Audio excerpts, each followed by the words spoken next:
SHIRO Saturn SHIRO.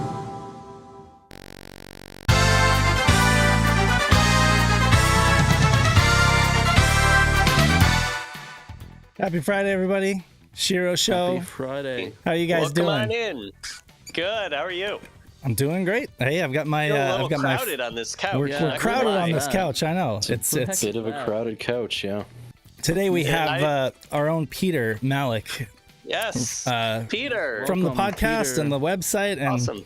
just And been everything. with us for years. But this is the first time folks are getting to see his face. You know, so that's awesome. Everyone Yeah, can first see time on the Peter show. Being Peterness. How you guys doing? Well, it's What's it like being Peter? What is it like being Peter? Busy. It's a mystery wrapped in an enigma, probably, but good to be on the show. For the first time, I guess. I don't know that I've ever been on the SHIRO show, so it's a bit of a treat. Like you've popped into the. I get excited every time I see your avatar in the chat, like in the text chat on YouTube. I'm like, oh, Peter's here. He's watching the show. You know.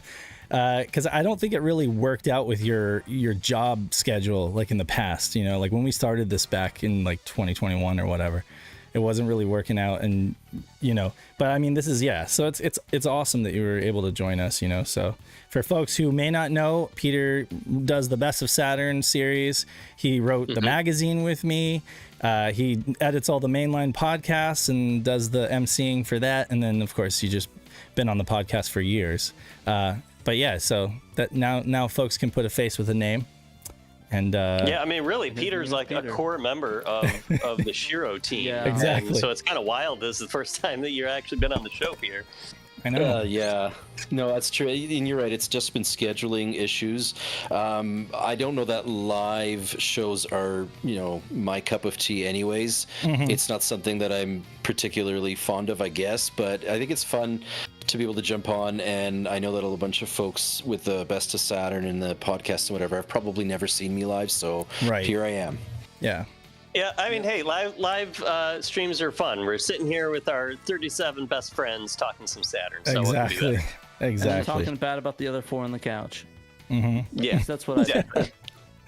Yes, and That's giving just a virtual hand jobs, right, Yeah, Pat? virtual HJ just Is that what he was doing? Yes, he before was the he was show? giving Dan a virtual I hand can't see job. what's happening before the show starts because No. I'm streaming by my cell phone, and I heard Pat was doing something wrong, and I'm just Well, use your it happen. I have no imagination, idea. I right? can't see it. I wish I hadn't. Shouts I wish I didn't know. to Pudgy Bunny, Dan's hair and makeup assistant. She was first in the chat. Tales of Saturn, Yeah, she Yo-Yo, was. Wiener Bob, Panasonic. Okay, that's random. Dude, we got the Panasonic Corporation near us. I can get with Nice. that though. I'm a big Thank you, 3DO Panasonic, fan. for the Techniques turntables. Please send me 3. Neil Henderson, Captain Hawden. I said Tales of Saturn. Dragons of Saturn is here. Christian Marte, Papetsu, Dan the Mega Driver. What's up?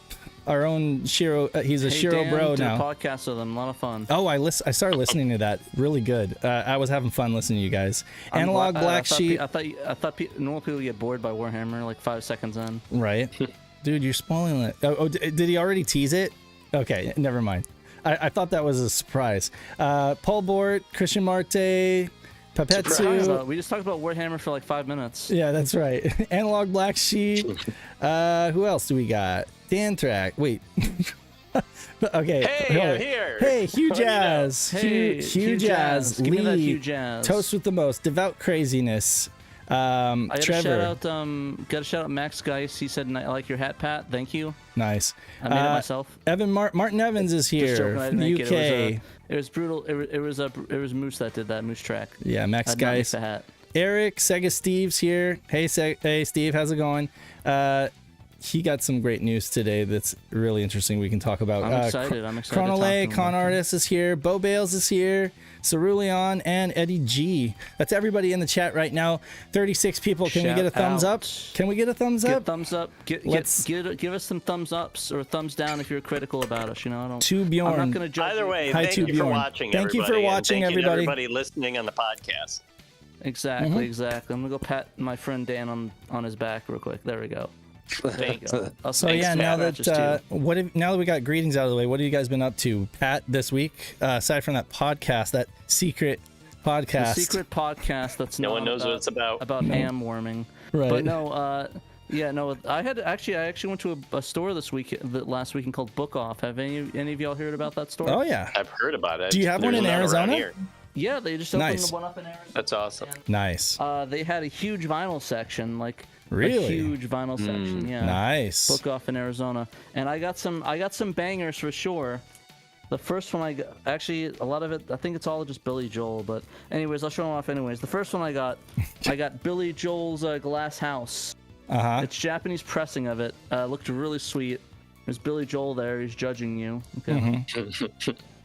Like, there you go. Yes. But yeah, really cool Very vinyl. nice. I love the quality. I got one of the best the best pressings of The Stranger I've ever seen or heard. Love The Stranger, one of my favorite Billy Joel albums. And nice. These are Japanese albums with the obi Yeah, strip exactly. and everything The like Japanese pressing, Nice. very high quality, all analog. that. Nice. Cool. That's cool. And then I got, sorry, never mind. The best Billy Joel album of all time, 52nd Street. Sorry, I mistake. The Stranger is good, but 52nd Street is objectively a better album. Just gotta be honest. Love that one. Another Japanese pressing, very high quality. Pudgy Bunny asked you in chat, "Where's your pink crown, Pat?" It's in the mail. Actually, I think I left it in the Your other. pink crown. It's a good new profile pic that you put on Twitter that I need Bunny Malik. photoshopped for you. Yeah, no, I have his as my Discord name. If you guys look at me in Discord, I have a little edit to my thing, little hat there. So the story But, is Malenko printed a pink 3D printed crown for his daughter, and then Yeah. it ended up being too small. And I said, "Is that for your little one?" And Pat was like, "It's for me." And I was like, "Yeah, that's what I meant. It's for his little one." Wow. And so then I think Pudgy like did a crop and paste, and now the rest is history. Pat has a Oh, Wiener Bob, thank you for the $4.99.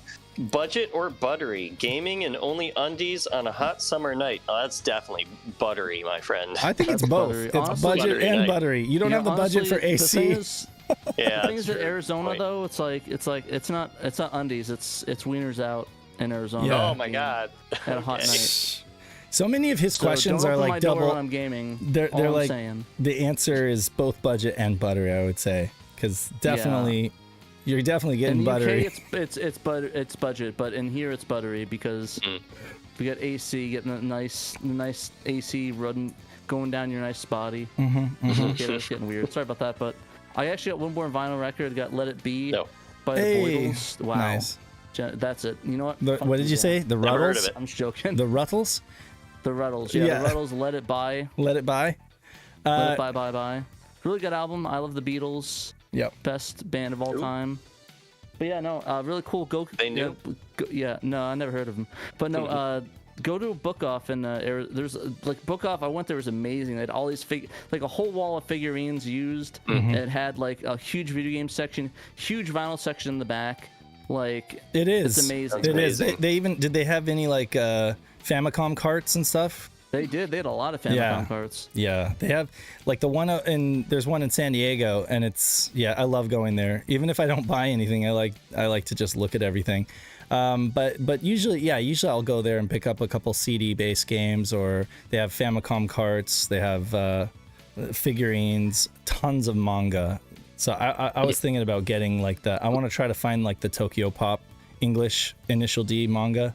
Last time I went there, they didn't have I it. picked that up. I actually did pick that up. Did you pick that I up? went to another store and I actually picked up Tokyo Pop's Initial D, Volume 1.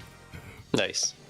I was actually looking around a comic store with my girlfriend. We went to lunch and they actually had it there. I was like, you know what? I want to read Initial D, so it's really Yeah, that's cool. awesome. So I picked that up. Really excited. It's just like the big backing, like the whole omnibus thing. It's like the first chapter. Oh yeah, the omnibus. section. Yeah, I actually just finished watching MF Ghost and the first season, Okay. and I Did you heard like that it was pretty good. It was pretty.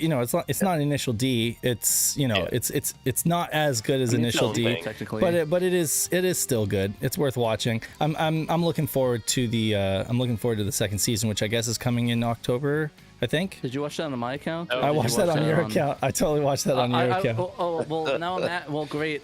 You actually lost the space where I was watching that, so thanks, Dave. Well, that's I on was you wondering for why, it's. I was wondering why I got removed from my continue watching. You know, said- you can have separate profiles on Crunchyroll This now. is true. Like, You that's a can. thing. Yeah. Dave's still gonna do it anyways. I'm a sure.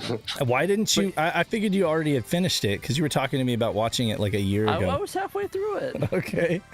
I just got to the race where he passed the Type R, and I was really sad.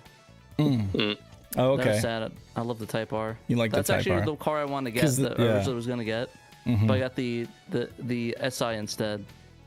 Yeah. But same cockpit though. So yeah, if you want to know what that's like, it's just like my car, Dave, Yeah. minus the red seats. It's like a Civic hot hatch, right? Yours is a hatch, right? No, mine's a coupe, Oh, yours is a coupe. Okay. or coupe if you're in British land. What about you, Dan? Let's move on to Dan. We're going to Okay. spend all. No, Dan's Well, we not don't allowed have to a lot go. of news to talk about, so I guess Don't skip we me. can spend time on. Yeah, We let's can hear spend it. time on our updates. Yeah, I don't have any pickups this week, so moving on. No, I don't though. I have no pickups. I will mention though that I did play. I put in some fresh times in our community challenge this month, High Velocity Mountain Racing Challenge. I tackled the course that I had said a couple weeks ago was my least favorite course, which is course 2. It requires a bunch of drifting. I still am not good at drifting. I can kind of do it on. I did figure out how to do it on a couple of corners, but like I ended up making my time like 30 seconds better than the time I'd put in at the beginning of this month. And that I think was all due to choosing a different car. I had originally chosen, I think it was the Type F car, just because I thought it looked cool, looked kind of like a Ferrari.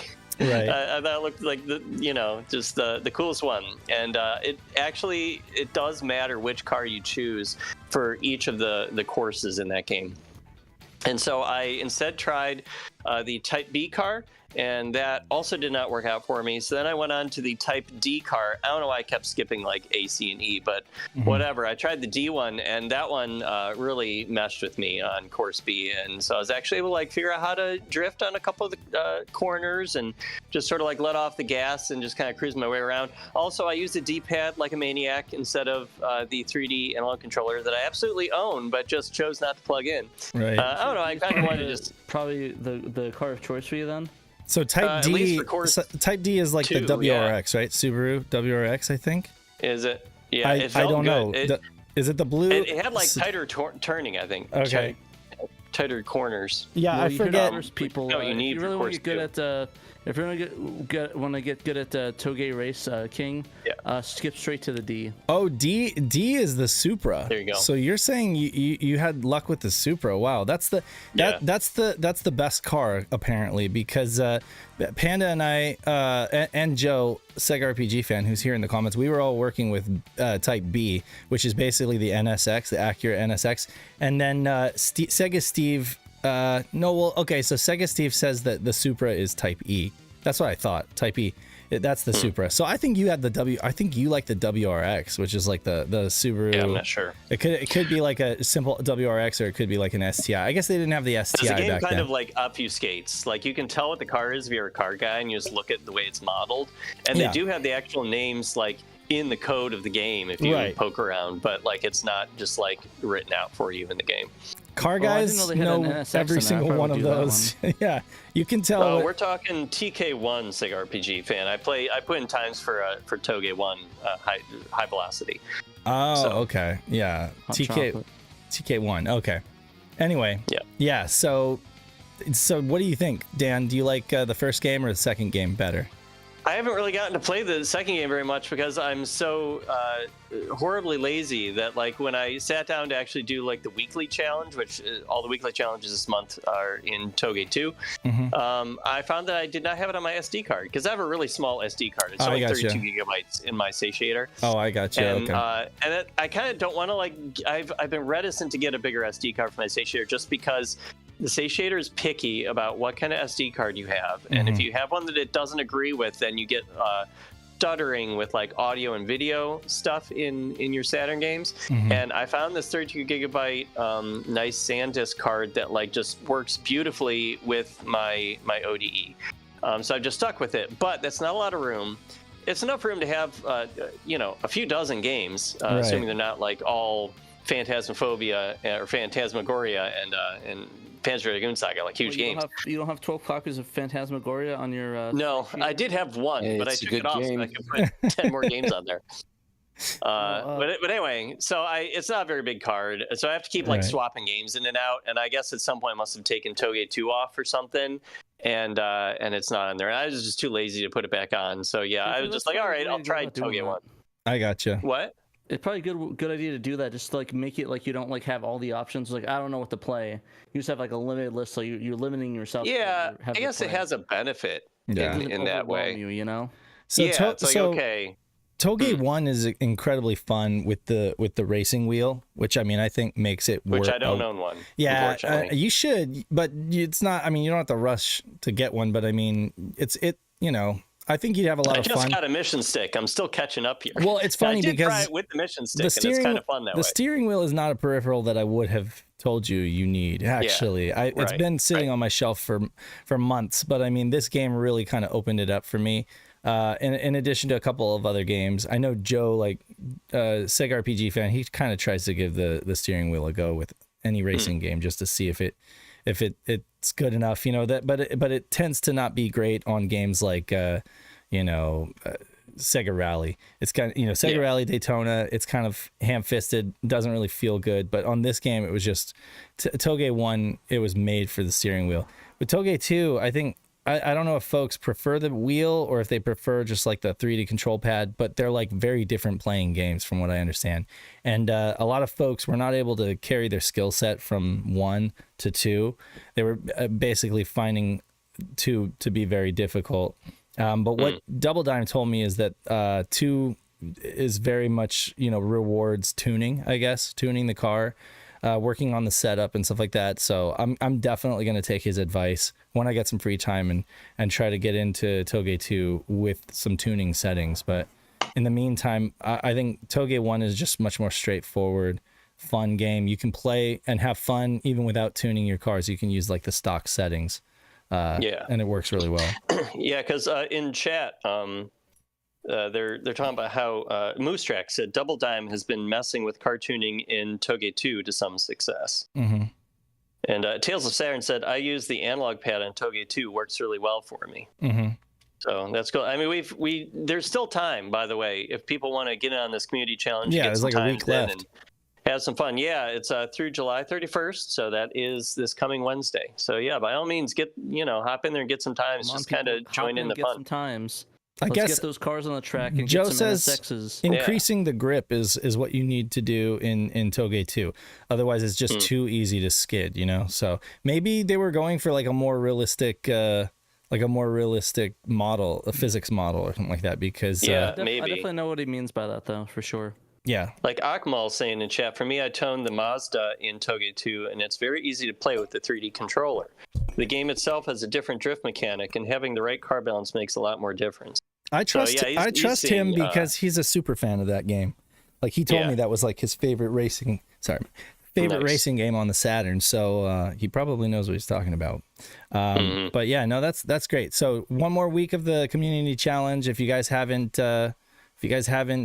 participated, please get in there and submit a time. Who knows? You might end up walking away with a patch, right? We're gonna have some patches, and I don't know what other prizes we'll have. There's gonna be some like surprise prize categories at the end of the challenge. So you never know if what you do ends up getting you something. Mm-hmm. What's that, Pat? I never know. Might be sending a giant trophy. That'd be awesome. I'd want to see that. What about you, Peter? What have you been up to this past week? Oh, geez. To be honest, I've really been wanting to play some Galactic Attack in Tate mode. I wanted to have it sideways, but I mentioned this in chat this past week, and I use these big, giant plasma TVs from the mid-2000s to play Saturn on. I've got a couple of them, and they're super heavy and massively impractical to rotate sideways. And so I did do some research about whether there would be any sort of commercial solution to just mount that TV and be able to rotate it, but nothing that would be able to support the weight of this TV, because it clocks in at just under 70 pounds. So, it's heavy. Base amount wouldn't be able to hold that. Yeah. Where is it mounted right now? Is it on a stand or is it mounted on the wall? So I had it on a stand, and so what I ended up doing is I ended up getting some lumber, and I just built like an easel type stand. I gotcha. To be able to hold the weight and just have it on there, and it's working beautifully. And so I've just been really spending a lot of time with Galactic Attack, playing it in the orientation it was meant to be played in. So it's just been a lot of fun. Yeah. Nice. I have a mount for my plasma on my wall that was from Amazon that can do Tate. Right. Yeah. You can, because I imagine that it's got a VESA mount on the back, and that's probably like a metal plate that's able to support the weight of the monitor, and you can get like a swivel mount that you can install in your wall, like screw right into the beams, and then that way it would be able to turn on your wall. This one was actually like designed with a locking mechanism that allows you to do portrait. Is that the one that we used, Kay? Is that the one that we used at the Saturn Lounge? No. Oh, okay. Because we did have an STV. We had an Sega Titan playing Galactic Attack in Tate mode at the Sega Lounge, and I don't know. Somebody had, I guess, a swivel mount or something. I thought that was you. No. Interesting. Yeah, hey, Kay. How's it going? By the way. Welcome to the party. We got 5 SHIRO members on the show here today, in a way. Exactly. A lot of SHIROs today. Anything else, Peter, before... Just trying to think. Well, for those that see them every week, the Best of Saturns, I usually make them in batches. So I typically do 2 or 3 months worth of posts at a time. So I've spent some time in the past couple of days just putting them together, grabbing screenshots, doing research, etc.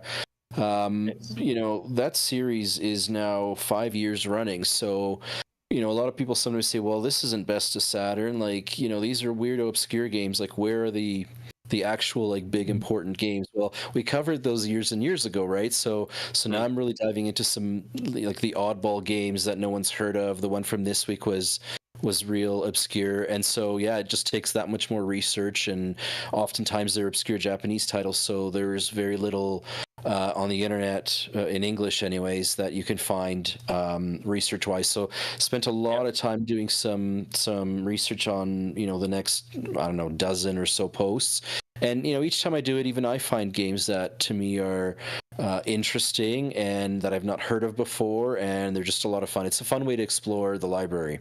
Definitely. Yeah, no, it's really cool. I like it. I think we joked about it like years ago, and it's like, so you were like, somebody was asking, why do we call it the Best of Saturn? It's like, it's like, I don't know, I just think it's a trademark name, like Best of Saturn. I think it started though. I think Peter actually did start by like listing off like the best, quote unquote, best of Saturn, and then it was just like, well, this thing has kind of run away with itself, and it's too late to change the name now. So it is what it is. What are you gonna do? You're not gonna change it to the mediocre of Saturn or anything like that, right? So I guess it is more than anything. It's just a label now. And it's funny, but if you Google some of these names of these games, and you do a search on it, the only search that comes up is our website. It's the best, yeah. Truth be told, though, different strokes, right? Some people really like Croc, myself included. I'm a defender. I know that it's not great, and when I talked to Dan about it, Dan, you were saying that it was like frustrating to play, right? And I mean, it was poop Swain, yeah. So I mean, I can't really look you with a straight face and say that it's an amazing game. The best of Saturn. But it definitely is a game that I have a soft spot for. I do have a chip on my shoulder that we didn't get Croc 2 on the Saturn, especially since the back of the manual says coming next year. Right. Croc 2. Nope. To another console. Yeah. But every time you publish one of those things and you hit me with like a really obscure game, especially one that has like a English name, but I've never seen the English name before, and like when scrolling redump, I'm just seeing like random Japanese characters, and I'm just like, okay. But Tilk, the girl from the Blue Ocean or whatever it was, like that was an example. I don't even know if I'm saying the name right, but that was one that just hit me out of left field. I was like, okay, I've not Was even there heard that of. mansion one that we talked about too? Oh yeah, the mansion of the seven mansions, which Yeah. got like a remake on the Dreamcast. Yeah, there's Mystery of Seven Mansions. So yeah, there every once in a while you even surprise me with a game that I'm like, okay, wow, how did I thought I knew every game on Saturn, you know, like, but how did I overstep this one, you know? So that's crazy. Well, that's the whole point. Like sometimes it's like, you know, the Hell's Kitchen that we had a few weeks ago, or sometimes it was that MMA fighting game, Savaki or whatever, the Iron Chef. Yeah, Right. Iron Chef, not Hell's Kitchen. Thank you. And so yeah, like there are things on Saturn that you just wouldn't expect sometimes, and it's cool to be able to highlight that for folks.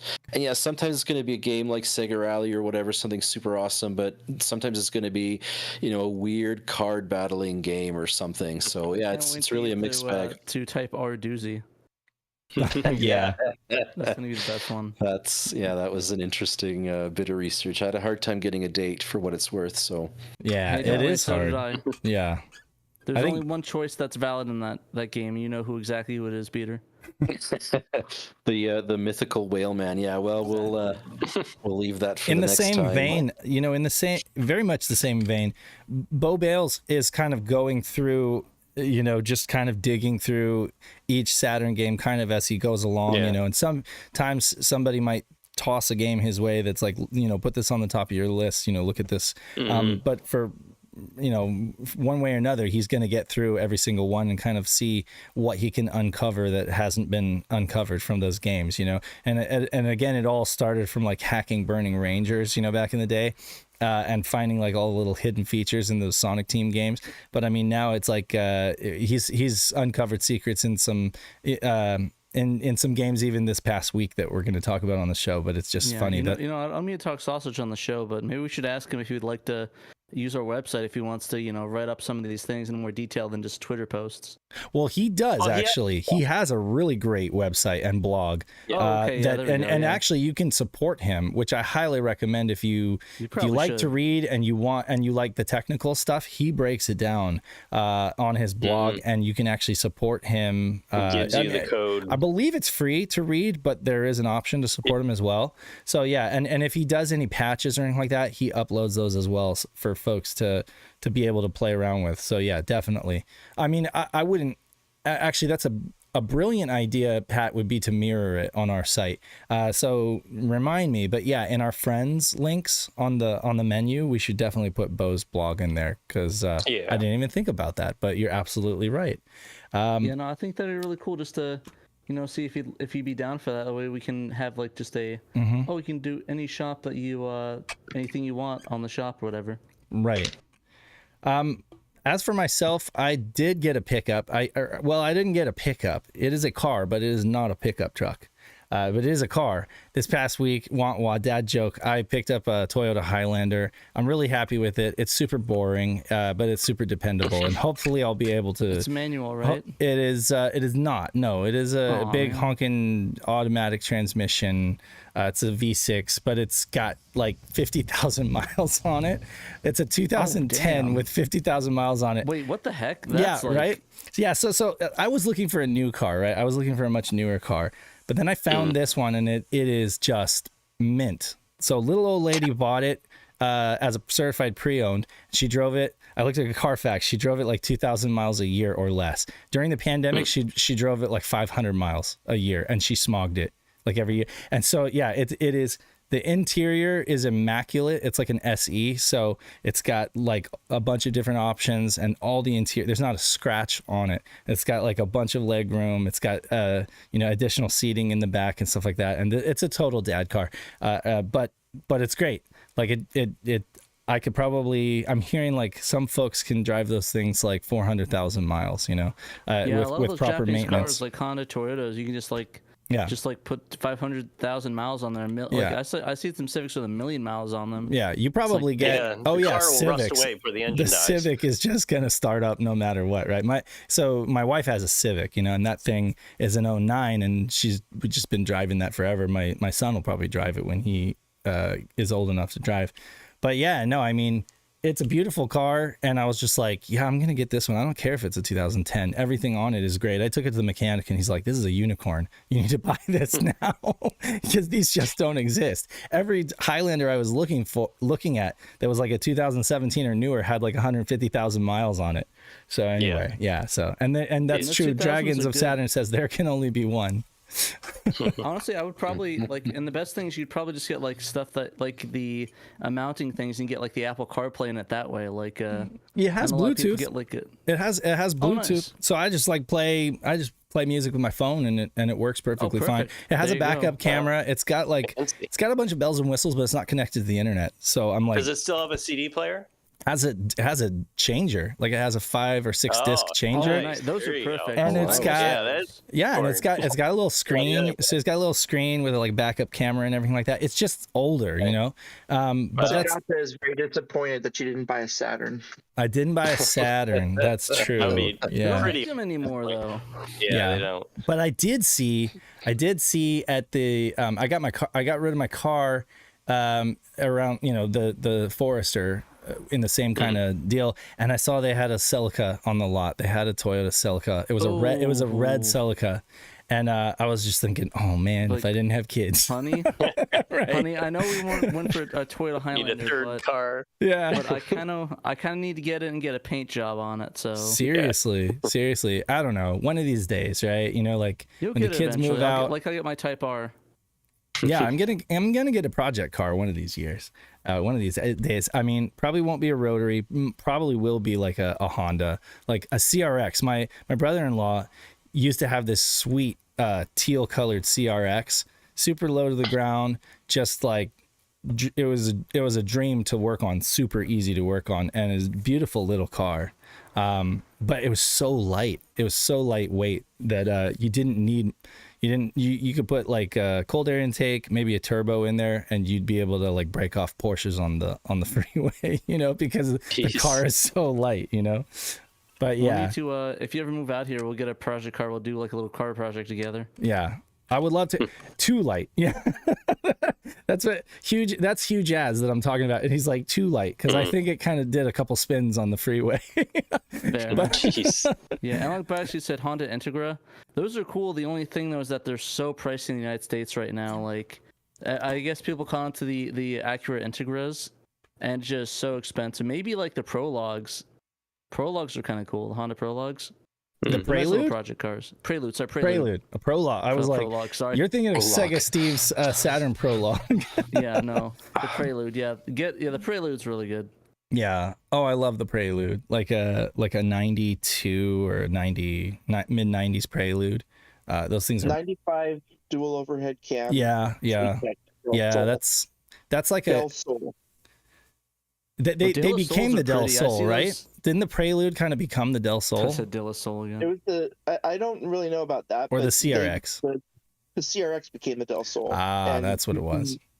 The Japanese one, the deck lid for the back rises up on scissor lifts and shoots out little arms to pull off that little T-top thing. Right. And Okay. sucks it in.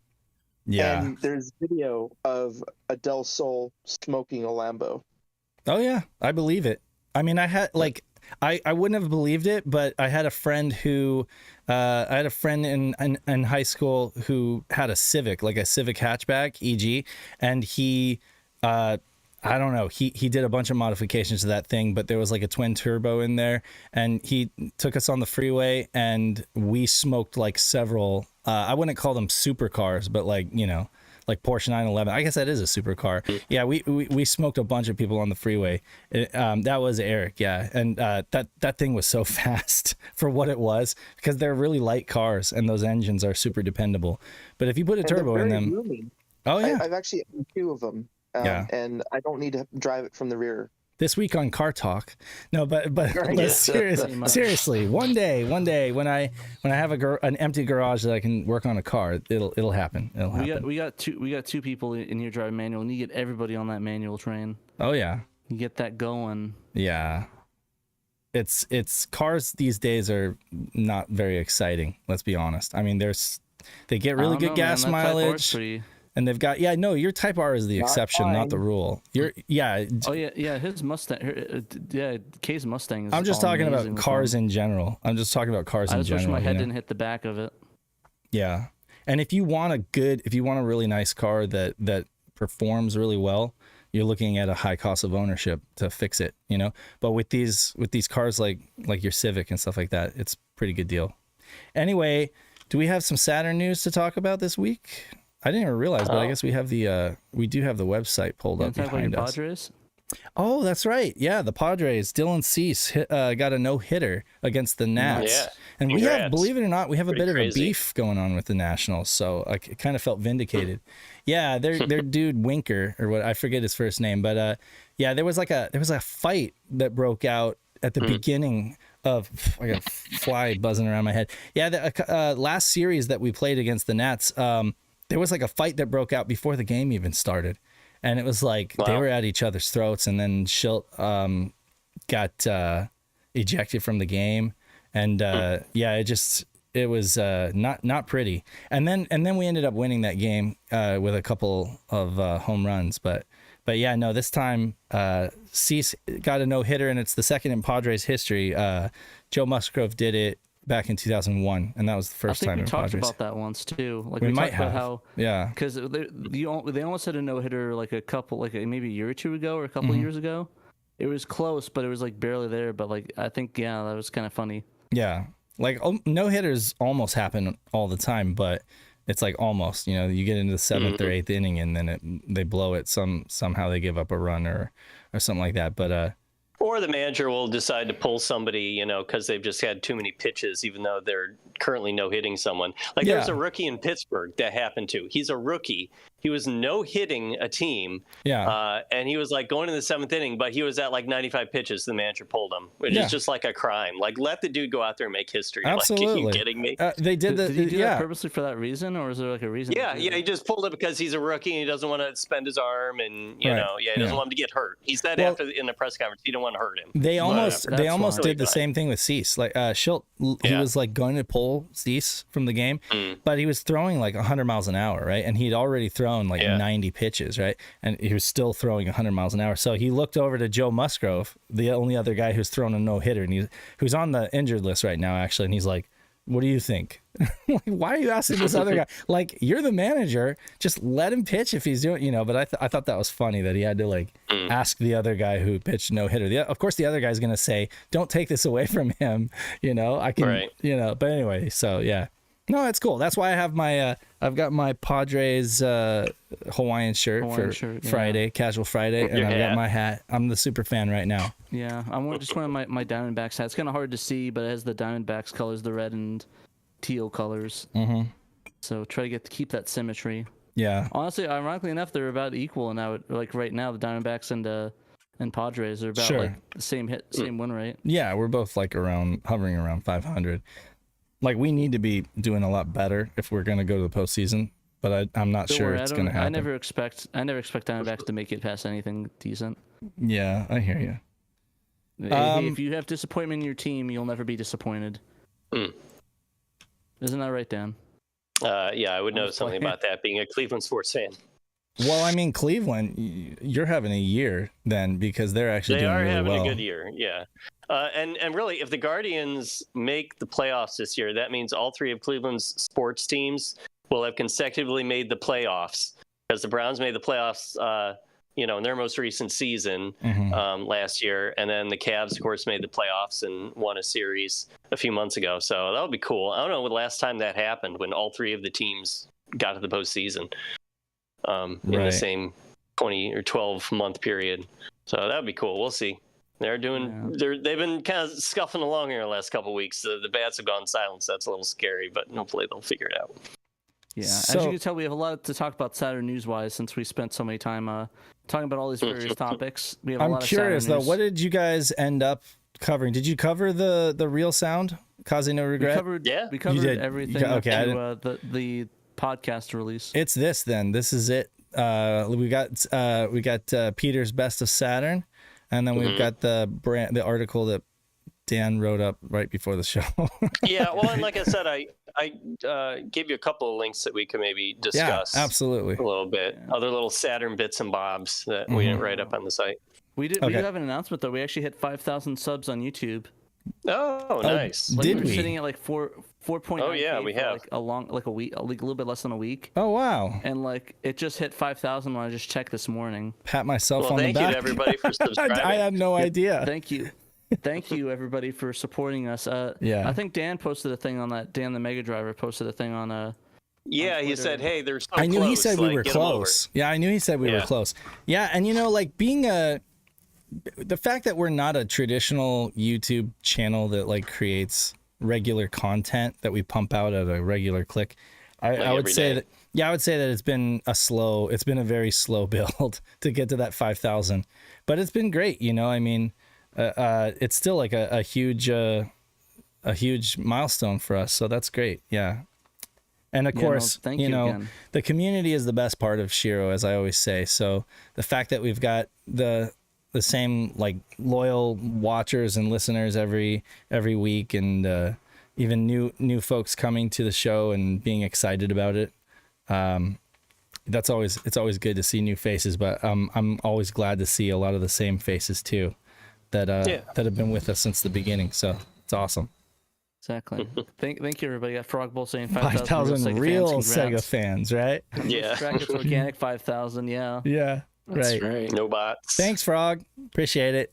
And I mean, there's probably some bots like here or there and there, but like I said, I'm just really happy that. Like I said, I know it's been a slow burn, but I think we're not exactly a release a bunch of videos sort of channel. We mostly just do it for live streams. So it's cool to have all those people for the live streams and like have the podcast and stuff. So yeah. I like that, and I like that we have a slow burn. It's not like we're getting overwhelmed where we can't keep up with the chat.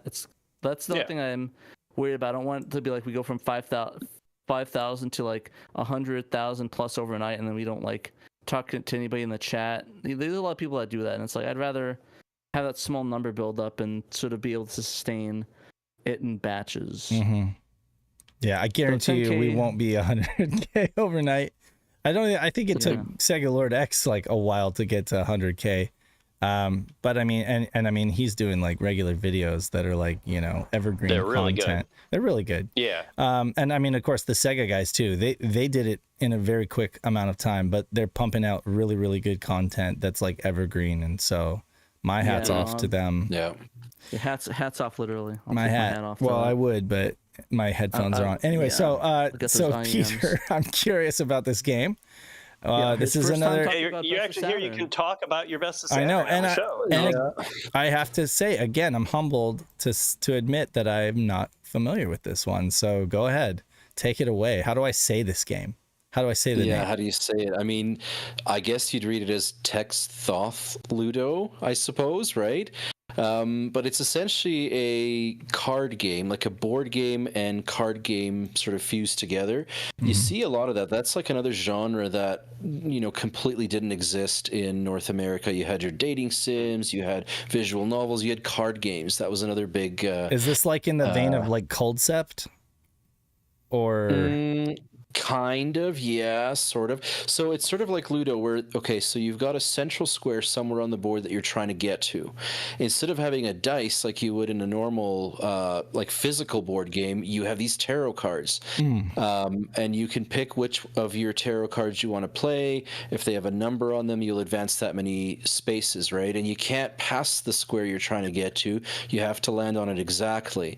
And you can occasionally set traps for your opponents, or, if you land on the same square as them, you'll have like a card battle with them. And it uses the Arcana cards, the tarot cards, to give the meaning to the battles and to determine which card is more powerful and what have you. And as you play through the game and as you win boards, and which means you get to that final square first, if you've used any cards or synthesized any cards, because you can combine cards as well, they sort of become part of your deck. And so you save your game and you move on. And the game will also give you a password, which you can then use, like, say, on a friend's console or whatever, when you're playing with them, and you'll be able to use your character with your cards that you've sort of built up. It's kind of like building a deck of tarot cards, right? The game's super colorful. The music's a little bit like, I'm not gonna lie. After a while, you want to turn it down a bit. It can kind of get repetitive or what have you, and it's certainly not for everybody. It's a 1 to 4 player, probably best played with actual people, but you can play a 1-player campaign. And the really cool thing that I found about this game is that password that I was mentioning. This game came out in right around Christmas of 1997 in Japan, and mid 1998 there was a PS1 version that was released, a PlayStation version in Japan. And the password systems are interchangeable. So if you build a deck on your Saturn and you want to go over and play the game against a friend on their PlayStation, first of all, what kind of friend are they if they have a PlayStation and not a Saturn? But secondly, PlayStation, just toss right, it, toss it out of their window. Yeah, toss it out the window. I got you the good stuff. Right. Exactly. But the point is the password system is interchangeable. So you build a deck on the just kidding. Exactly. I had to say it. Into their fly right between their eyes, right? Have them see stars and planets. And anyway, yeah, so the passwords will work across consoles. So your deck that you've built with your character, you can bring it up on PlayStation and vice versa. So really neat sort of aspect to it, but it is an extremely obscure game. Lots of Japanese text and menus, so it will take some time to figure out what everything means. But once you do kind of get the hang of it, it's a fun board game style game, using tarot cards. And the tarot cards, I have to say, they lend a sort of atmosphere or a theme to the game, but they aren't, past that, they're not exactly central to the game. Like, they act as the equivalent of a dice, and you can use them to do battle with and all that, but it's not like a super awesome tarot card game. It's more like a board game that uses tarot cards. Maybe that's the best way to put it. Interesting. So yeah, hashtag mediocre of Saturn. Probably a good entry. I like to play it, but can't understand it of Saturn. Yeah, that's very true. But very like you text-heavy. said, the graphics are quite nice, really colorful, stylistic. It definitely looks like it has a lot of its own character and personality. Just one of those ones that I guess would be avoided simply because of the language barrier, which is a shame. And also, it's like translations are already not for the faint of heart, but when you have a game that's like technical like this, it's not one. I don't think it would be one of the first to go under a translation project, probably, right? You don't see many of these kind of like technical games, because it's like, first you have to come to grips with what the game wants you to do, right, to be able to really understand how to translate it. And if it's overly technical like this, but who knows? Maybe once all the translators scrape the bottom of the barrel and they've got nothing left, they'll start giving us translations of puzzle games or board games like maybe this. Someone will translate the PlayStation version, and then it'll just be a matter of importing the text, right? It's true. Well, a lot of times that does happen. One console translation informs another. So that's how we got Baroque. That's how we got Baroque. Yeah, and the kitchen was working on one. Wasn't it the hospital? Yeah, the mystery hospital one. The mystery. Yeah, that came over from the PlayStation translation. It's true. Falcon. And it is a crossover. Like, there's a comment from Devout Craziness about how it's similar to that like shmup racer that we had a few weeks ago, and it is. It's kind of a mashup between genres for sure. Mm-hmm. Like Kingdom Grand Prix. Grand Prix. Yeah, for sure. Yeah. Oh, Trevor, Devout Craziness, he mentions Cyberdoll in the comments, and I mean that's a game where it's like you may not know what's going on, but it's still fun. That one's just begging for somebody to do a translation of that game, because I think that's going to be an awesome game when somebody finally does translate it. And maybe it's one of those ones where sorry. folks have like looked at what it would take to translate it and found out that it was maybe not that easy. I don't know. Maybe. Yeah, Captain Honan says, I don't know if we'll ever see a massive Saturn library completely translated. No, but I think more realistically, I think they'll find a way to auto-translate stuff in real time. Like, I know there's some programs that do it, not very well, but maybe that might be the future of playing these Japanese games. Is just I mean, we talked about that several years ago when that emulator came out with real-time I remember translation. that. Yep. Yeah, I remember that. I could never get that working. I tried to get it, but it just never could work right. And I mean, No, it I is a had- machine translation, but I mean, Yeah. which works for some things. I would say maybe for a game like this, it probably would work really well because you're needing very literal dry translations of things, you know, to play like a board game or something like that. But when it comes to certain games with like more narrative and stuff like that, man, one word can, if you get it wrong, can like change everything, you know. And I was like.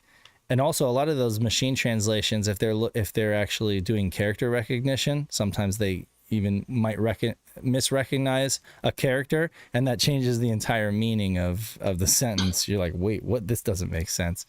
Oh, the OCR is off, and it, you know, so it'll gotten a lot better in the last few years than it did when that feature was added to that emulator when we talked about it. It's only going to get better, I imagine. Yeah, it's a matter of time. I imagine I'll have more user-friendly experiences than I had when I was trying to use it. But, you know. Maybe do you know I any other can use games? it to get a date and right. I'm curious, Peter. Yeah, because I tried and I couldn't get a date. I had a hard time. Do the names? I had a couple dates in there. I was able to get some dates. It's pretty fun. I usually get the biker chick one. I'm gonna find all sorts of stuff if I try to type in Pi and Falcon, but I'm curious, like if you recognize those names from any other games, any other Saturn games. You mean Pi and no, actually I don't. That's not to say that there aren't any, but I don't recall. So I actually have them up on Sega Retro right now in a Okay. tab here. What do And you got? looks like the only other Saturn game they made is Daiboken St. Elmo's no Kiseki. St. Elmo's Miracle, Oh, which is a 1996. No, I don't think so. So that was an RPG that came out in April 1996, of course, only in Japan.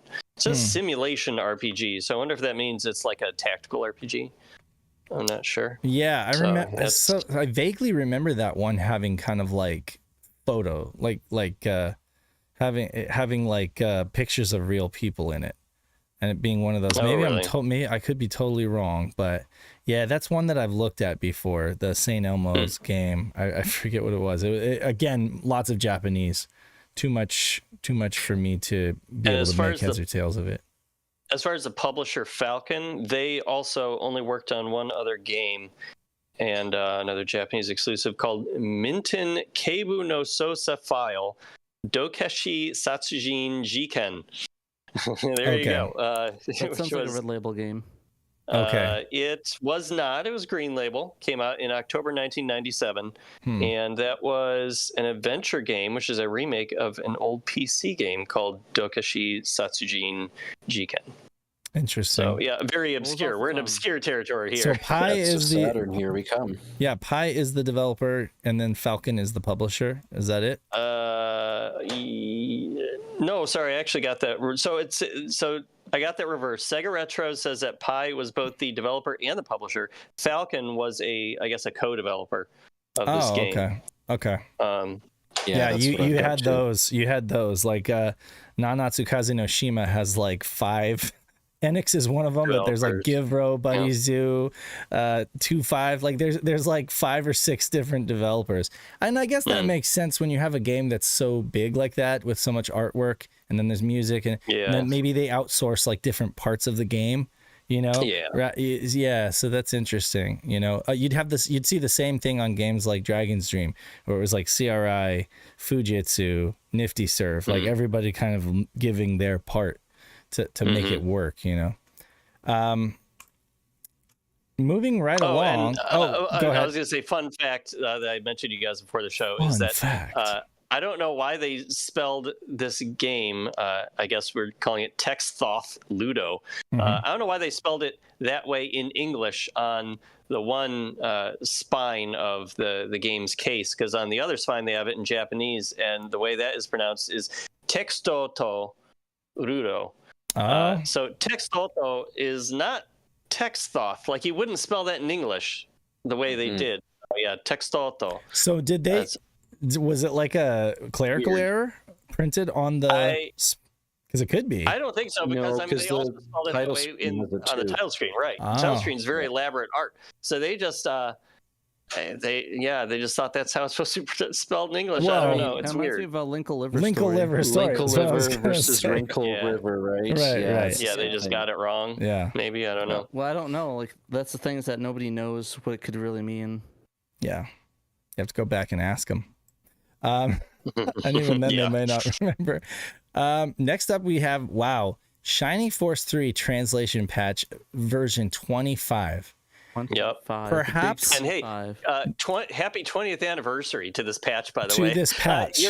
Your video a couple years ago when you had a panel with Pandemonium, yes. You and Dave and Pat and Panda, you all did a nice panel at PRGE about the history of English translation patches for the Saturn.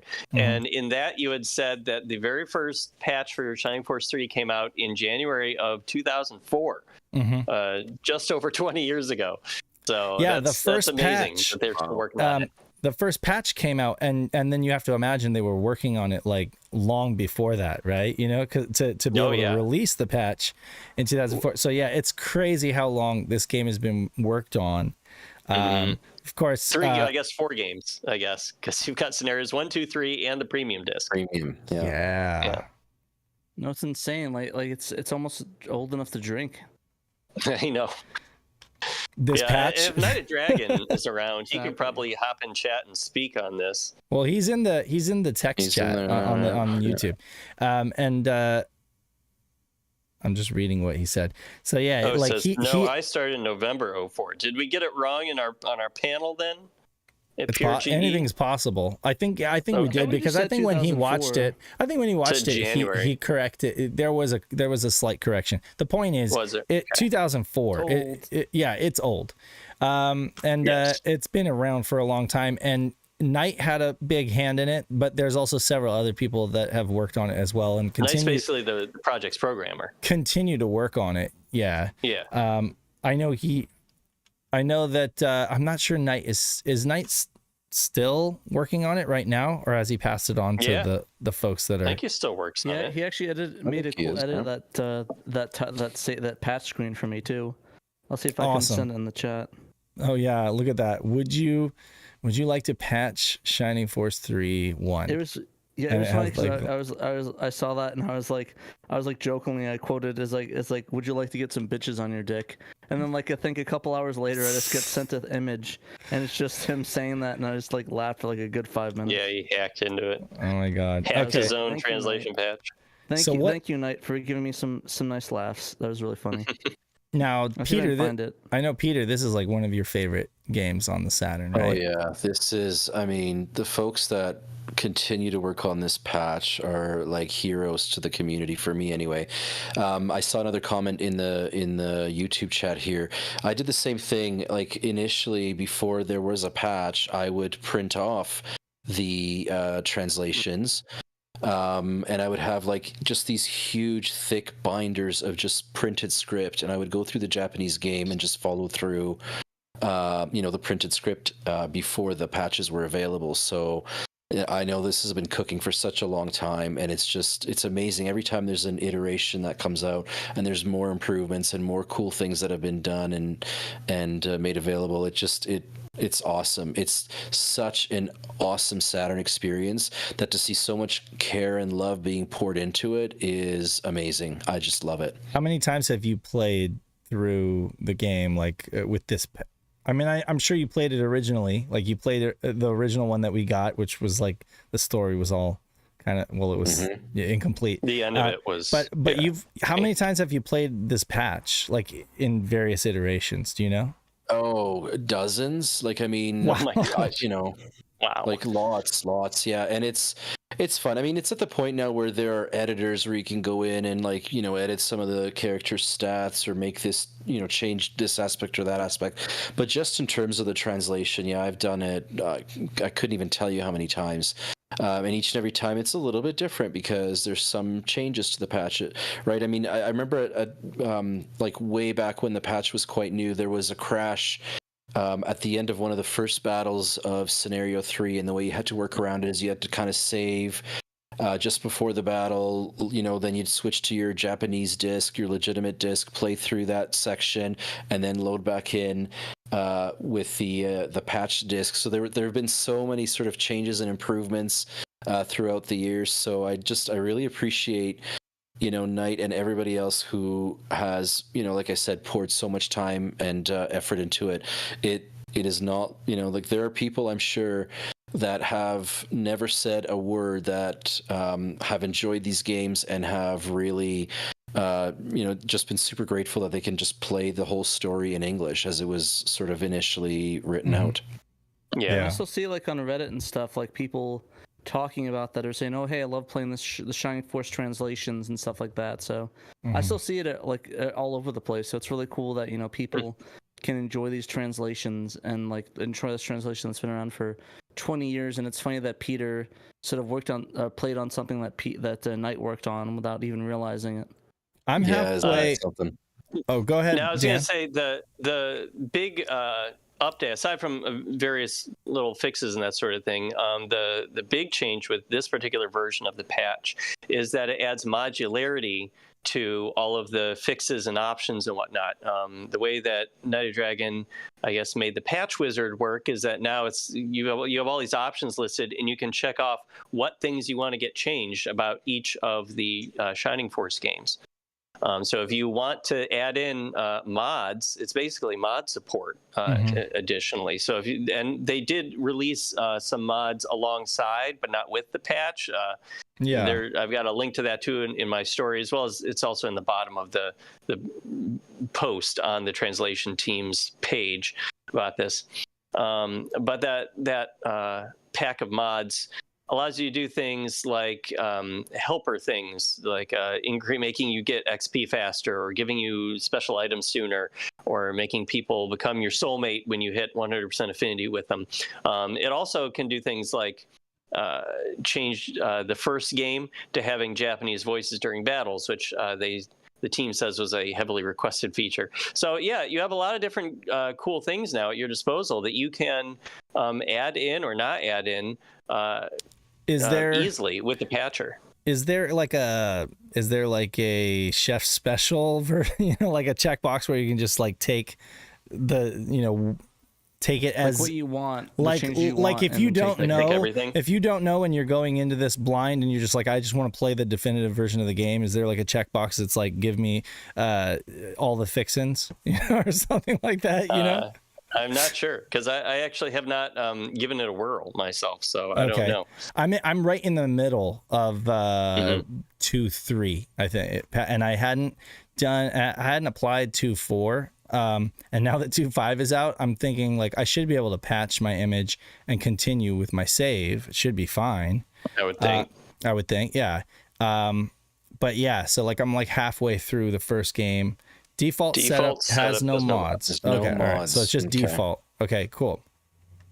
But I do like the experience modifier, because that can help, especially when you're short on time, but you want to kind of like play, you know, like play through the game as many times as Peter has played through it. Like I would imagine an experience modifier would help. And I've been doing that with like a Game Shark in the past, or you know, SHIRO Saturn or whatever. But it'd be nice to have that kind of built into the game. So that's cool.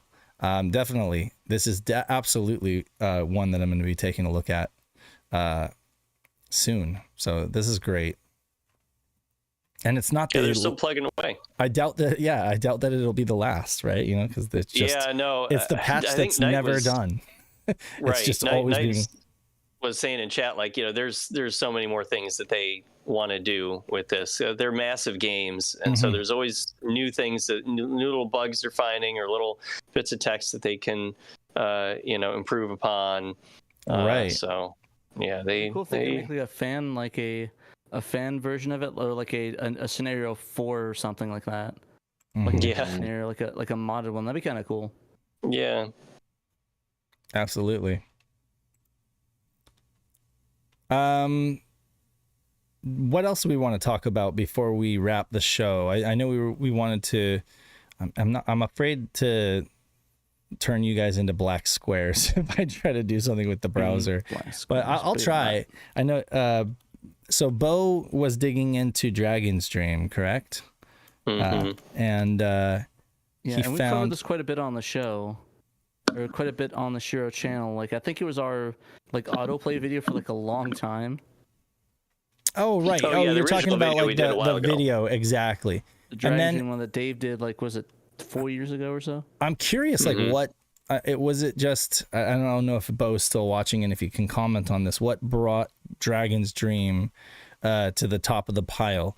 Was it like were you just going through games and that was just the next one up, or was there anything specific that caused him to focus on this one? But essentially, where is this link? I'm looking for it now. And for anybody who doesn't know the news, what Bo Bales was able to do this past week was he put out a patch, which is on Sega Extreme in the resources area, to allow you to get past the initial screen that says, like, hey, you don't have a modem in your Saturn. And there's like a sort of like an offline battle that you can try out, where you just have like 4 generic characters, and it doesn't really end, but you can still kind of like check it out and see it in motion and hear it, and just sort of play to some small extent Dragon's Dream, which has been essentially a dormant game since the servers are shut off in, I think, 1999. It was a Japan only online RPG. It was sort of the progenitor to Phantasy Star Online. Yeah, I don't think there was even a way, and if you brought and import everything, that you're able to play that overseas. Like, I don't think there's a reasonable way. But yeah, it's just kind of interesting to me that, because like the only video we had for it for years was the VHS clips that that were saved, but now we actually have full quality video stuff that Bo put up though. So that's really awesome, and I wonder. Yeah, he's been able to. Yeah. I was just gonna say, he's been able to bring up some screenshots of different like menus, like of being in the town or whatever. He's been able to hack his way to make those appear, so we can get like nice high res for the Saturn shots of those that we've only really been able to see in like little screenshots or on grainy VHSs. That's cool. So yeah, he said, at first I shied away from looking at it because of the servers being gone, but then I wondered if there's anything to be seen. So I think that's really cool. Like I said, I'd really like there'd be a way, maybe if we could find out a way to play it offline in a way, because I don't think it needed 100% to be like online to play it. So it'd be cool to be able to play it and like experience it without having to need an online connection or have a server emulate connection. the server or whatever. Yeah, I mean, so there is like the debug feature or whatever. The essentially the little offline battle that's just an example, I guess, of how it works. And then there are a few different screens that you're, goddamn, this fly is in my face. But that's what you get for being in a garage. So anyway, yeah, there's a few different screens that he was able to open up, menus and stuff like that. But eventually you click on something and it wants to like reach out to touch somebody, it basically is constantly trying to phone home, and so yeah. And Moose Track points out Dragon's Dream was cross-platform with the PC in Japan as well, and there is a team that is working on. I don't know if they're translating the PC version of Dragon's Dream or they're trying to get it working again online or both. I don't know, but they're working on it. So maybe some of that work could help with the Saturn. Yeah. So who was it? Nikki, I think, is the name of the user in our Discord, who reached out to us a couple years ago and was like, I have acquired a copy of the Windows 95 or 98. I don't remember which version, but of that disk. And we're kind of interested in working our way backwards, through the files and try to see if we can kind of like reverse engineer, figure out how it's working, because essentially, if they could do that, maybe they could end up putting something together like the like the PSO servers that exist out there, you know. Yeah, but be again, awesome. you know, the difficulty is that like PSO is in English, you know, so it actually does exist in English, and you can kind of like with this, a lot of it being in Japanese, you're definitely going to need someone with a dual skill set, like programming knowledge and ability to read Japanese, you know. Yeah, not to mention you'd have to figure out what all the calls are to the networks, figure out how to what it looks looking for a response to that, and so you can emulate that on like your end, like just like emulate the server, but like it's a lot of work and a lot of like what they're expecting to get put in. Yeah, I don't know how you'd even do that. It's like a trial and error type of a thing, you know, like unless the only way that they could actually replicate is if somebody did a packet sniff of the server back in the day and actually captured what the server was taking, but I doubt there was any packet sniffing software that's reasonably good back then, let alone was able to run something like that. So one thing that I will say that is a positive that is that pretty much, and I say this with an asterisk, pretty much all of the assets for the game are on the disc. So it's not like it would be it would have been downloading a bunch of stuff from the servers, you know, asset wise. It was compatible with the Fujitsu floppy drive, the floppy disk drive, you know. So it was compatible with the mouse, keyboard, and the floppy disk drive to save. And I don't know exactly what else you could have written to the floppy disk drive, but essentially, I believe Bo confirmed that all the assets are basically on the disk. So if you could figure out how to unlock them, you know, and make them work without, you know, and so I guess my question to Bo, if he's still watching, is, are you finished? Like, did you hit a wall that can't be surpassed, or is this just the beginning and you're going to keep poking at it? I don't know. Cause he's got a lot of other games to work on too, you know, so. Yeah, he made a comment. I don't know what he says. I was hoping he would have an auto deep Y. I don't know what that was supposed to be auto corrected to, but it says you can almost hijack those and play them, but alas, no. I still know what an auto deep Y is. Oh yeah, neither do I. Yeah, no, So either. if you let us know what that means, but yeah, it's I'm not 100% sure, but I'm guessing the things that might have been sent to the servers, like the real-time interaction, character positions, and probably levels of different your characters. Well, and people could chat with each other too, at least in the towns. Probably in the dungeons too. You could chat in bars. So you, from what I understand, you could enter a dungeon with a party, right? And you could chat with your party. But you couldn't encounter another party in the dungeon. It didn't have support for that. But however, if you left your party, if you like disbanded from your party but remained in the dungeon, you could encounter them and chat with them in the dungeon. Like if you came up on them later, you know. But even so you couldn't really call it a massively multiplayer online game, right? It was like a multiplayer online game before the MMO. You know, it's like a fancy chat room. Auto demo is what he meant to say. The auto demo. Yeah. Okay. So yeah, no, it looks like he wasn't able to. I wonder what the use of that was. Maybe it was like a demo thing, like for like if there was like a tutorial thing saying, "Oh, hey, this is how you play the game." And for those who don't, another thing that's kind of interesting and related is Fujitsu's Habitat 2, which was a kind of like a social network. It was a town, I guess, a virtual town. Think of it like Second Life. You have like a character avatar. You could switch your face, the way that you appear. You could talk to people with there was a stream of text, kind of like a chat room, and you could have your keyboard, and you could probably get some kind of nascent email or check some kind of email box, which I imagine was totally secure. but the point is, it was like Facebook, I guess, or MySpace or whatever before that. But you didn't really have a wall. Instead, you just were yourself walking around a town. So you were represented just by yourself, and you could chat with people. And that is related because it ran on the same Nifty servers. So I imagine that under the hood, a lot of the technology is probably the same. And they were just like, okay, let's take this.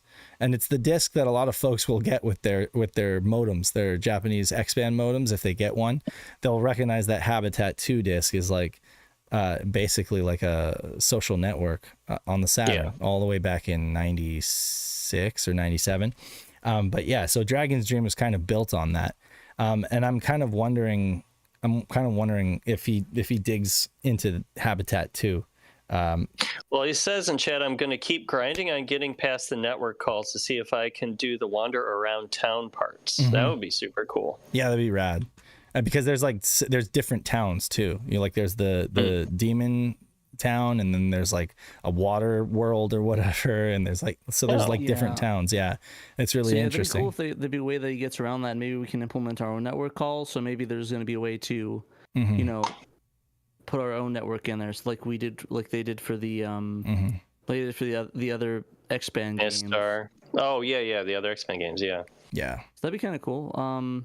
Yeah, Professor says Shiro's the only channel that has the video about Dragon's Dogma.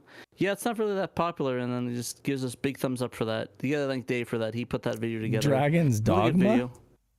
Dragon's Dream, sorry. I was no, it does say Dragon's Dogma. So I was just like, wait, is that there's something called Dragon's Dogma, so I wasn't sure if he meant... that's that I think it was a Capcom game that came out, Dragon's Dogma. Yeah. I kept getting confused with that too, so... Yeah. I'd like to do more videos like that, but they take time. That's kind of what Nick does, you know, and I mean what the Sega guys do. And I just, you know, I'm not great at that, but I was inspired that one time. You know, if I find something else that inspires me, I may end up doing a video on it. But yeah, so it would be amazing if we could be playing Dragon's Dream again, you know. There are hundreds of client server and sorry Pat, go ahead. Oh wow. Basically what you just said, that Bo said there's hundreds of client server interactions, so that makes sense. So, oh my God, that'd be a lot of work then. Yeah. He has to get around each and every one of those, so. Yeah. I mean, I know there's a few people out there that know about the game to actually want it. The fact is, a lot of people still don't know about Dragon's Dream. Because again, it wasn't something that was sold. It was something you actually had to ask for, and they gave it for free, either from Nifty Serve or CRI, you know, Sega. You'd have to kind of like send away for it, and they'd send you a free copy of the game, but then you had to sign up for the service, and that's how they got you. They would nail you. Yeah, it was didn't they charge like per minute that you were connected or something? There were 3 fees. There was like a subscription fee. There was a basic subscription fee. Then there was like a fee per avatar, kind of like Final Fantasy 11. Like for each avatar that you would register, you'd have a different fee, and then you'd have like your phone bill on top of that. And your internet ISP as well. So there was like your minutes for your phone bill, but there was also your ISP. So imagine trying to connect that in America. Oh my God! Yeah. Right. So it's like it really was a billing nightmare. Which is why it didn't last, you know. But I mean, it's significant because it set a groundwork and a foundation that they were able to work with for PSO. So they learned a lot of valuable lessons, and then they were like, okay, we're gonna make a game that is a hit, and we'll let Sonic Team do it, right? Because we know that they'll make a great game, and we have all the technology that underneath the hood that can make it run, you know, and we won't do all that crap that we did before. We'll make sure that it's like, you know, I remember playing PSO was pretty cheap. You know, it was just dial up Earthlink or whatever we had. I don't remember CompuServe or Earthlink back then. But I miss Earthlink. But yeah, I mean, it was a pretty simple deal, you know, to do PSO back in the day. 56K, it worked right out of the box. Exactly. Yeah. But you know, it's a bit of a bummer. Like, more than likely, the situation is going to be someone has to like do a homebrew project of it and just remake it. Is more than likely going to be the case to be able to get that online again. Yeah, and I almost wonder like if it could, that technology could be kind of like bootlegged and used for something else, for like homebrew stuff. You know? Yeah. I mean, I don't know, but anyway. Is there any Malenko's here in the chat? I don't know if he was there before, but hey Malenko, how's it going? We were talking about you before. How the initial D translation's going. Oh no, I do not. Yeah, I have not. How's the initial D translation? Yeah, that was a question for you, Dave. Okay. It is not. It is not going. He gave me a bunch of notes that I need to look at, but again, I've just been very busy at work. So I haven't had time to do any kind of like me stuff. I've been just basically been working and then taking care of the kids and buying a new car. But yeah, no, I love Initial D on the Saturn. I do, probably more than it deserves, more than I should. And I'm very interested, seriously interested in translating the game if I get a chance. Nice. I'm excited to see you play it or to get it going. That'd be kind of cool. Yeah. Yeah, I mean, I definitely need to find somebody to work with to do like real translation, because I tried doing machine translation. It just wasn't coming out as good as it should, you know? So it's like I definitely need help from a native speaker or just somebody, I don't know, maybe Greg if he has time, you know, because I would love to be able to give it the translation that it deserves, you know? I haven't heard from Lackware in a while. Hopefully he's doing well. Yeah, I think he's just busy. Just busy. Busy with work. Same here. You know, we're all adults, and sometimes life kind of gets in the way of your hobbies and stuff like that. I gotta go hold him hostage and try to have him tell me what the Mega Man 9 or 10 Easter egg is. What's that? Oh, basically, there's this Easter egg that still hasn't been revealed. Like, it's like a mode thing, and like the people that worked at Capcom, probably doxing, but yeah, I think you talked about this on air. I think. I still don't know what you're talking about. Else I just docked him. So okay, but so there's an Easter egg that there's a Mega Man, and he knows about it. Yeah, it's like an Easter egg thing, and I believe he knows about it, or unless he's joshing me with it. It's pretty kind of famous in the Mega Man community that like Mega Man 9 had something hidden in it. It was teased a lot in like social media or something, and then no one ever found it officially. I gotcha. Yeah, so he's like one of the guys that knows it, and yeah, I mean, I'll give him like I kind of don't want it to know because I kind of like that mystery air of it, and I hope hackers find it one day, but it would be funny. But yeah, sorry, didn't mean to dox you, Lackware. Probably delete this from the live stream. I think he's talked about it publicly before. What he's done before. I don't think it's a big deal. Okay, that's good. I was worried for a second. I was like, ooh, did I just dox him on that? So no, but yeah, so that's cool. That I did not know about that. Now today I learned. Yeah. But anything else you guys want to shout? Anything else we want to? Oh, you know what? I need to dig up the. That's what it is. I need to dig up our Patreon. Our Patreon. That's right. The Patreon. Yeah, I think we could probably wrap it up and thank our Patreon patrons. That's right. Let me get that right about now. See here, filters. I like the X5 and X5 and X6 is fun. I know people aren't like X5 is my favorite Mega Man X game. Oh, Sega Steve is saying for anyone in the area, LIR. Oh, Long Island retro game. We forgot to mention that. Oh yeah. Oh, that's right. I feel bad, but basically, Sega Steve's gonna be at Long Island Retro Expo in Long Island, New York. I think it's August 15th or what's it? August something. Yeah, it's like next week. He's going with the prologue, right? They begged him to come because he had the prologue. Yeah. Multiple prologues, and one is fully working. Like the entire stack is just like a museum piece. You know, he's got the book with it as well, which is incredibly rare. Yeah, it's gonna be 9/11, August 9th to 11th. Yeah. Okay. Oh, 9th through 11th. Okay. Yeah. But yeah, so that's awesome. That prologue is pretty awesome. Did you sing some karaoke on that thing? I didn't say. Oh, I tried to. They had a bunch of karaoke song stuff, but I couldn't get it working. I think he actually got it working now. Oh, he did. Okay. So yeah, Sega Steve, if you got it working, let's get it for pure GE. I'm gonna do a karaoke. I'll get your jacket. I'll be Mr. Karaoke, and we'll do some Eagles. We'll do some Beatles. We'll do some Devo. Nice. Yeah. Does Shadow Mask have a VHS that he's streaming tonight? Want to mention that? Not that I've heard of. I haven't heard him mention it. Okay. Let me check his server real quick. Yeah. Okay. So Sega Steve said this year you can. So, 35K plus playable songs on it. Yeah. Let's get that set up on the Sega. Actually, let's get that set up in the lounge. Nothing announced. That's crazy. Nothing announced from Shadow Mask as far as I can see. We have to set up in the lounge, Sega Steve, and we'll do some karaoke on and piss off everybody in the lounge. I want to thank all of our $10 and up patrons that we read out on the show live. We've got A Murder of Crows, Blue Moon 95, Casual Seth, Cerulean, Chris Piper, Chris 1997 XX, Daniel Fredrickson, David Zaney, Derek Pascarella, A-Team, Emerald Nova, Evo 42, Fat Drunk Friend Otaku, Gem Clasher Rank, Ian Keg, Jay Hersey, Johannes Fetz, Lion Wing Publishing, Memphis, Normal Guy, Notrageous, Robert Ramsey, Rowan Dinked, Sega Steve, Stone Man, The Sega Guys, Wafflekins, and Jung Rhythm Swee, Young Money Swee. Thank Love you, you guys. everybody. Thanks so much for supporting us. Thanks, everybody. Appreciate your contributions. Helping us do all the stuff that we need to do, and really appreciate you guys. Germany.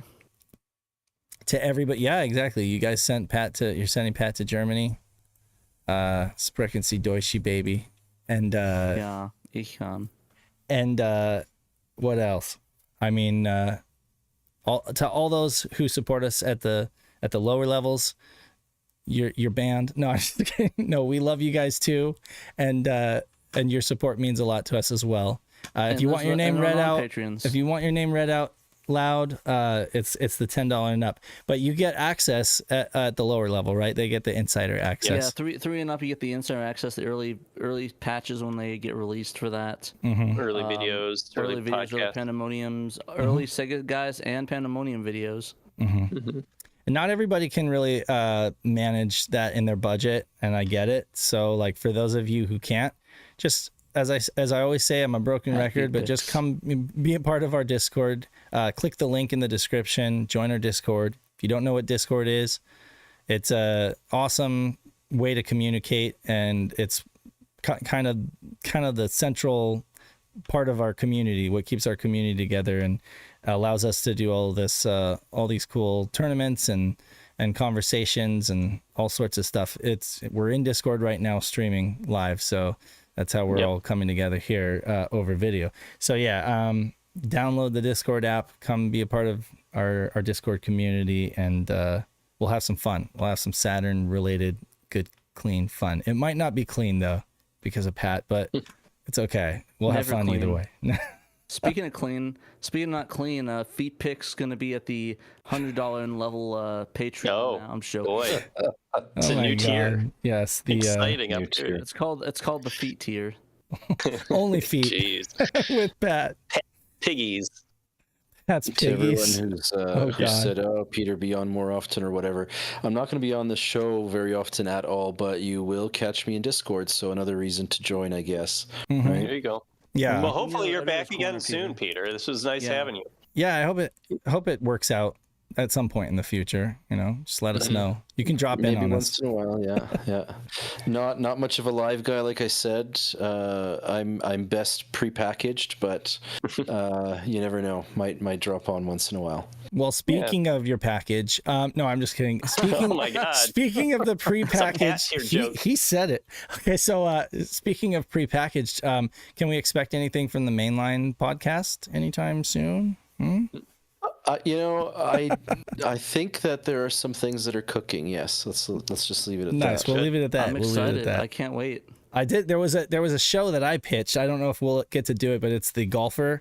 It's like the doctors and lawyers, like kind of like sports that are enjoyed by doctors and lawyers.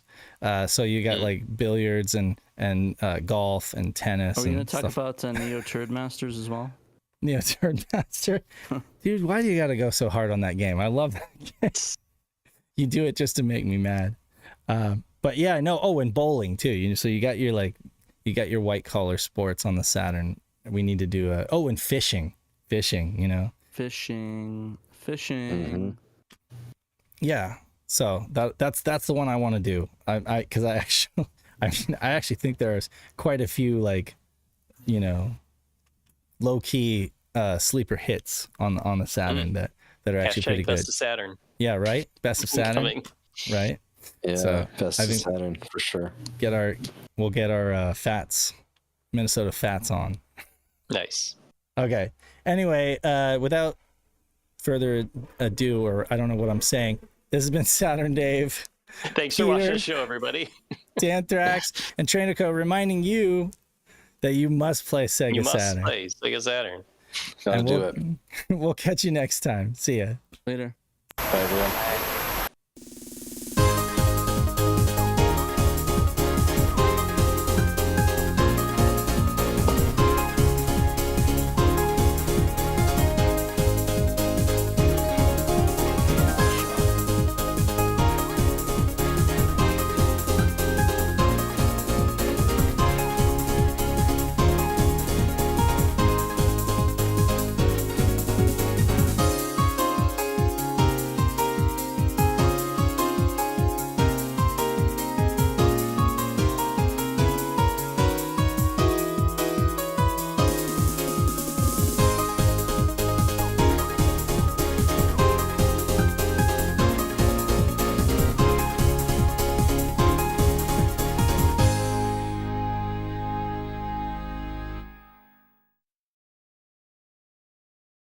セガサターンしろ